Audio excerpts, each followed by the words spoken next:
英語聞き流し10分間、名作リスニング、英語テキストと MP3 ダウンロード、その他の物語は、ホームページよりご利用いただけます。88thpp.com 88thpp.com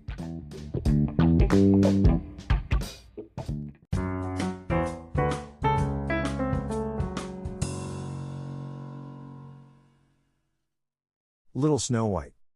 Once upon a time in the middle of winter, when the flakes of snow were falling like feathers from the sky, a queen sat at a window sewing, and the frame of the window was made of black ebony.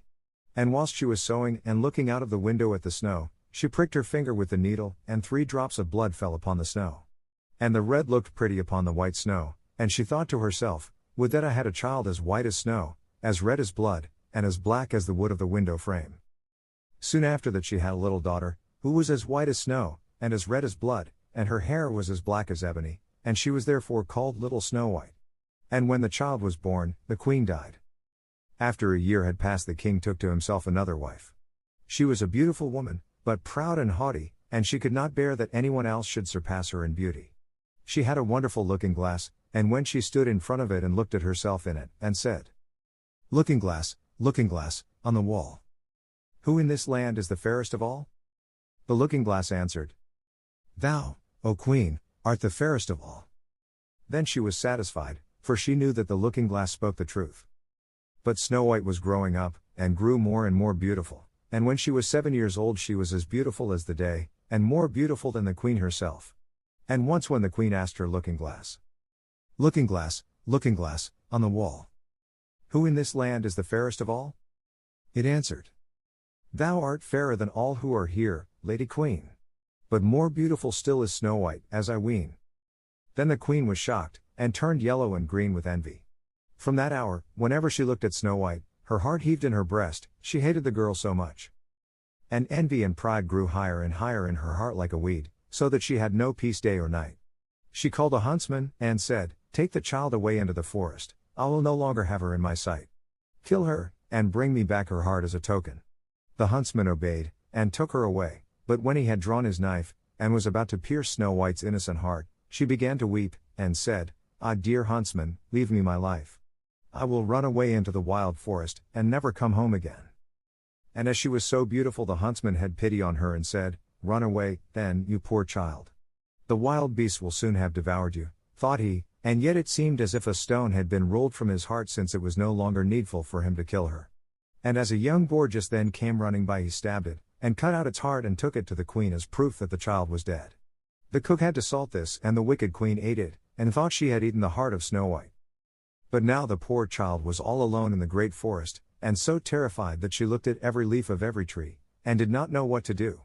Then she began to run, and ran over sharp stones and through thorns, and the wild beasts ran past her, but did her no harm. She ran as long as her feet would go until it was almost evening, then she saw a little cottage and went into it to rest herself.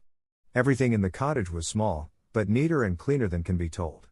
There was a table on which was a white cover, and 7 little plates, and on each plate a little spoon. Moreover, there were 7 little knives and forks, and 7 little mugs. Against the wall stood 7 little beds side by side, and covered with snow white counterpanes. Little Snow White was so hungry and thirsty that she ate some vegetables and bread from each plate and drank a drop of wine out of each mug, for she did not wish to take all from one only. Then, as she was so tired, she laid herself down on one of the little beds, but none of them suited her. One was too long, another too short, but at last she found that the 7th one was right, and so she remained in it, said a prayer and went to sleep. When it was quite dark, the owners of the cottage came back. They were 7 dwarfs who dug and delved in the mountains for ore. They lit their 7 candles, and as it was now light within the cottage, they saw that someone had been there, for everything was not in the same order in which they had left it. The first said, who has been sitting on my chair? The second, who has been eating off my plate? The third, who has been taking some of my bread? The fourth, who has been eating my vegetables? The fifth, who has been using my fork? The sixth, who has been cutting with my knife? The seventh, who has been drinking out of my mug? Then the first looked round and saw that there was a little hole on his bed, and he said, who has been getting into my bed? The others came up and each called out, somebody has been lying in my bed too. But the 7th, when he looked at his bed, saw little Snow White, who was lying asleep therein. And he called the others, who came running up, and they cried out with astonishment, and brought their 7 little candles, and let the light fall on little Snow White. "Oh Evans!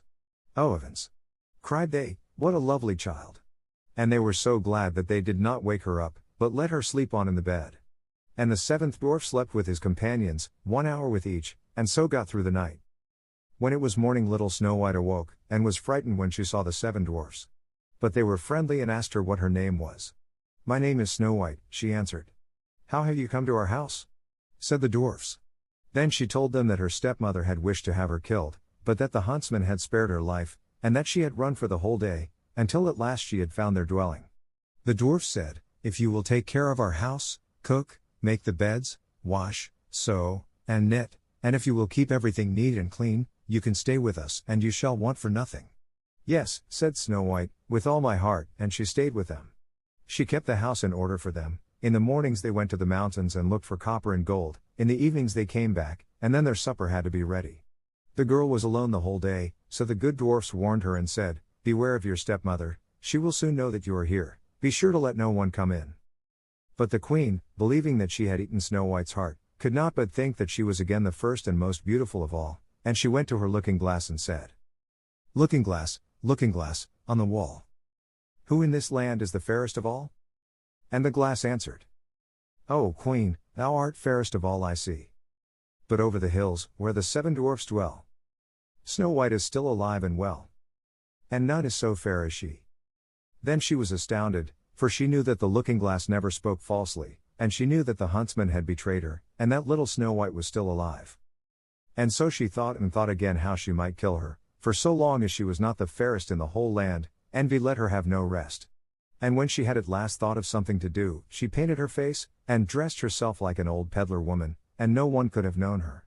In this disguise she went over the 7 mountains to the 7 dwarfs, and knocked at the door and cried, "Pretty things to sell, very cheap, very cheap." Little Snow White looked out of the window and called out, "Good day, my good woman, what have you to sell?" "Good things, pretty things," she answered, "stay laces of all colors," and she pulled out one which was woven of bright colored silk. "I may let the worthy old woman in," thought Snow White, and she unbolted the door and bought the pretty laces. "Child," said the old woman, "what a fright you look, come, I will lace you properly for once." Snow White had no suspicion, but stood before her, and let herself be laced with the new laces. But the old woman laced so quickly and so tightly that Snow White lost her breath and fell down as if dead. "Now I am the most beautiful," said the queen to herself, and ran away. Not long afterwards, in the evening, the 7 dwarfs came home, but how shocked they were when they saw their dear little Snow White lying on the ground, and that she neither stirred nor moved, and seemed to be dead. They lifted her up, and, as they saw that she was laced too tightly, they cut the laces, then she began to breathe a little, and after a while came to life again. When the dwarfs heard what had happened they said, "The old peddler woman was no one else than the wicked queen, take care and let no one come in when we are not with you." But the wicked woman when she had reached home went in front of the glass and asked, looking glass, on the wall, who in this land is the fairest of all?" And it answered as before, "O Queen, thou art fairest of all I see. But over the hills, where the 7 dwarfs dwell, Snow White is still alive and well, and none is so fair as she." When she heard that, all her blood rushed to her heart with fear, for she saw plainly that little Snow White was again alive. "But now," she said, "I will think of something that shall put an end to you," and by the help of witchcraft, which she understood, she made a poisonous comb. Then she disguised herself and took the shape of another old woman. So she went over the 7 mountains to the 7 dwarfs, knocked at the door, and cried, "Good things to sell, cheap, cheap." Little Snow White looked out and said, "Go away, I cannot let anyone come in." "I suppose you can look," said the old woman, and pulled the poisonous comb out and held it up. It pleased the girl so well that she let herself be beguiled, and opened the door. When they had made a bargain the old woman said, "Now I will comb you properly for once." Poor little Snow White had no suspicion, and let the old woman do as she pleased, but hardly had she put the comb in her hair than the poison in it took effect, and the girl fell down senseless. "You paragon of beauty," said the wicked woman, "you are done for now," and she went away. But fortunately it was almost evening, when the 7 dwarfs came home. When they saw Snow White lying as if dead upon the ground they at once suspected the stepmother, and they looked and found the poison comb. Scarcely had they taken it out when Snow White came to herself, and told them what had happened. Then they warned her once more to be upon her guard and to open the door to no one. The queen, at home, went in front of the glass and said, looking glass, on the wall. Who in this land is the fairest of all? Then it answered as before. O queen, thou art fairest of all I see. But over the hills, where the 7 dwarfs dwell, Snow White is still alive and well. And none is so fair as she. When she heard the glass speak thus, she trembled and shook with rage. Snow White shall die, she cried, even if it costs me my life. Thereupon she went into a quite secret, lonely room, where no one ever came, and there she made a very poisonous apple. Outside it looked pretty, white with a red cheek, so that everyone who saw it longed for it, but whoever ate a piece of it must surely die. When the apple was ready, she painted her face, and dressed herself up as a countrywoman, and so she went over the 7 mountains to the 7 dwarfs. She knocked at the door. Snow White put her head out of the window and said, I cannot let anyone in, the 7 dwarfs have forbidden me. It is all the same to me, answered the woman, I shall soon get rid of my apples. There, I will give you one. No, said Snow White, I dare not take anything. Are you afraid of poison? Said the old woman, look, I will cut the apple in 2 pieces, you eat the red cheek, and I will eat the white. The apple was so cunningly made that only the red cheek was poison.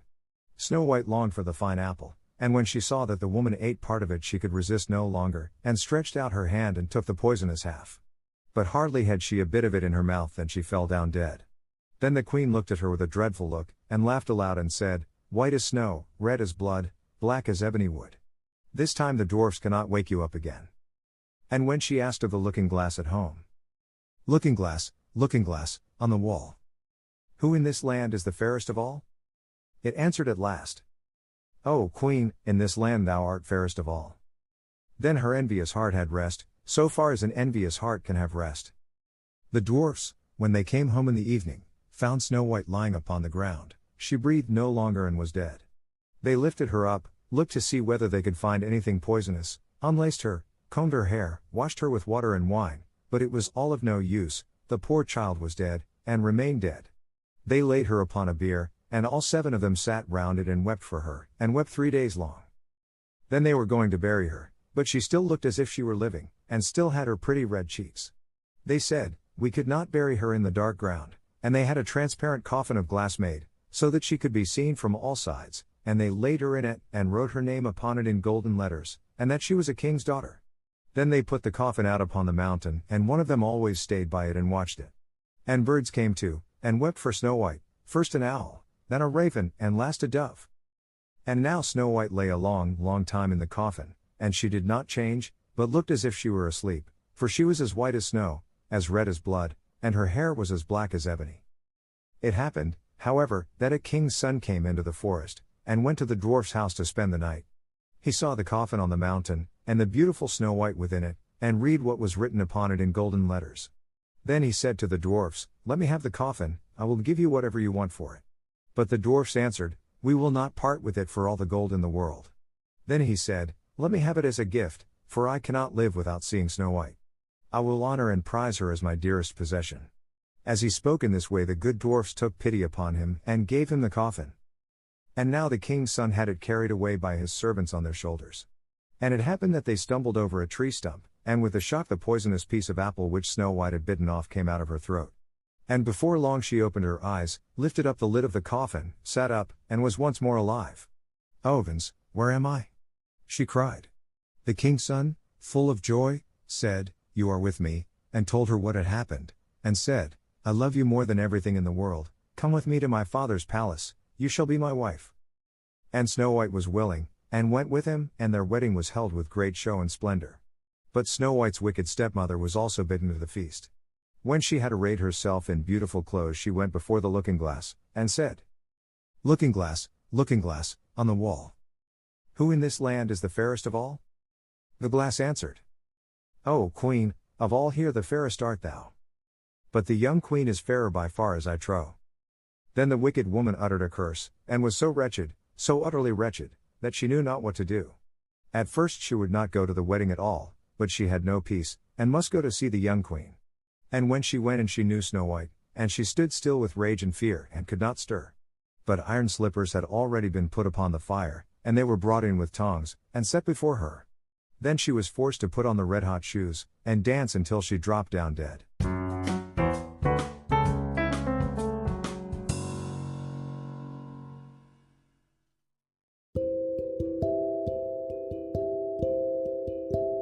Audiobook.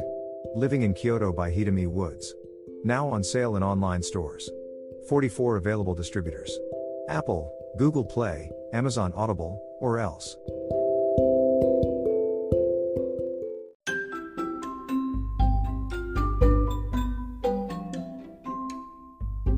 大好評。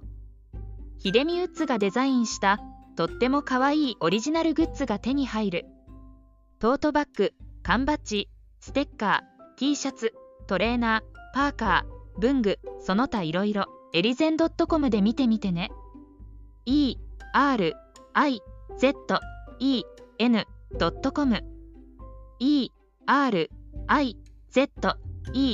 erizen.com エリゼン .com。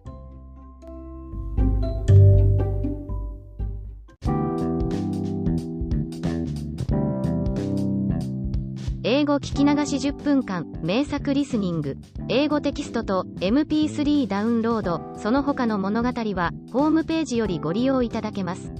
88thpp.com 88thpp.com